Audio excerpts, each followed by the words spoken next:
ಅರಿವಿಗೆ ಬಂದು ಕಲಿಯುವಂತಹ ಒಂದು ನಿದರ್ಶನಗಳನ್ನ ನಾವಿಲ್ಲಿ ಬಂದಿದ್ದೇವೆ. ಕುಂದನಗಾರಿಕೆಗೆ ಒಂದು ಗದ್ದೆ ಬೀಜ ಹಾಕಬೇಕು ಅಂತಾನೆ ಅಲ್ಲಿ ಒಂದು ನಮ್ಮ ಜಾತ್ರೆ ಇರ್ಬೋದು, ಬಡ್ಡಿ ಜಾತ್ರೆ ಅಂತ. ಅದಕ್ಕೆ ಆ ದಿನ ನೋಡ್ಲಿಕ್ಕಿಲ್ಲ, ಆ ದಿವಸ ಒಂದು ಸ್ವಲ್ಪ ಆದ್ರೂ ಬೀಜ ಅಲ್ಲಿ ಕೈ ಮುಗಿದು ಬೀಜ ಹಾಕೋದು ಆ ಪದ್ಧತಿ ಈಗ ಉಂಟದು. ಆದ ನಂತರ ಮತ್ತೆ ಮಳೆ ಬಂದ ಕೂಡಲೇ ಜೂನ್ ತಿಂಗಳಲ್ಲಿ ನಾವು ನೇಜಿ ಗದ್ದೆಯನ್ನು ಉಳುಮೆ ಮಾಡಿ ನೇಜಿ ಹಾಕೋದು.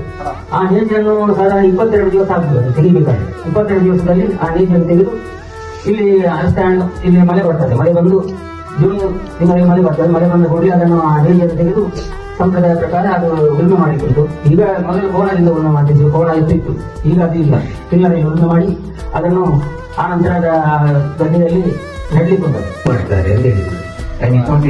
ಬಾಂಬೆ ಫ್ಯಾಕ್ಟರಿಯಲ್ಲಿ ರವೆ ಮಾಡ್ತಾರೆ. ಅಲ್ಲಿ ಬಾಂಬೆ ಸೋಜಿಯಲ್ಲಿ ಬಾಂಬೆಯಲ್ಲಿ ಮಾಡುದ ಎಂದು you should understand how these things are come.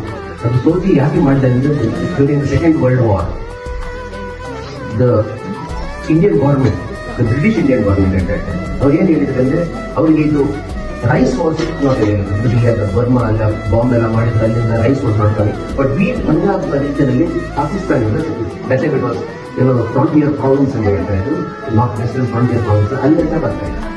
So what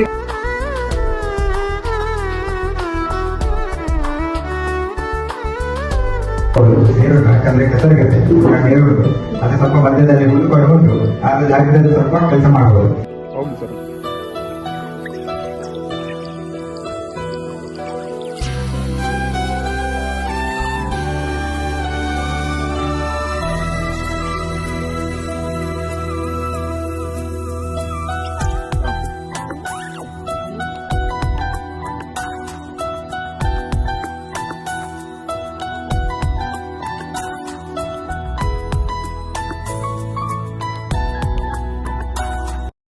ಅದರಲ್ಲಿ ಈ ಗ್ರಾಮಸ್ಥರು ಜೊತೆಗೆ ಶ್ರೀರಾಮಾಂಜನೇಯ ಇದರ ಸದಸ್ಯರು ಕೂಡ ವ್ಯಾಯಾಮ ಶಾಸ್ತ್ರದ ಎಲ್ಲರೂ ಸೇರಿ ಒಟ್ಟಾಗಿ ತೆನೆ ಕೊಯ್ಯುವಂತಹ ಕೆಲಸವನ್ನ ಮಾಡಿ ಫೋಟೋ ಎಲ್ಲ ಇತ್ತು.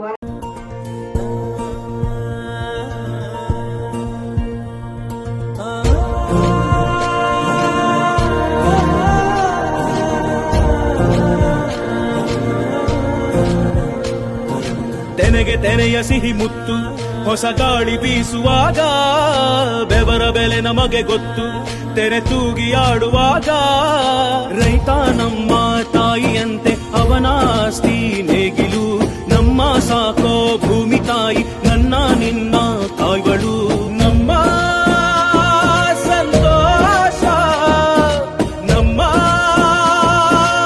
ನಂದ. ಈ ಹಸಿರಿನ ಜೊತೆಗೆ ಈ ಹಸಿರಿನ ಒಳಗೆ ಜೈ ಭೂಸಿರಿಯ ಜೈ ಮಳೆ ಹನಿಯ ಜೈ ಎನ್ನುವುದು ಜೀವ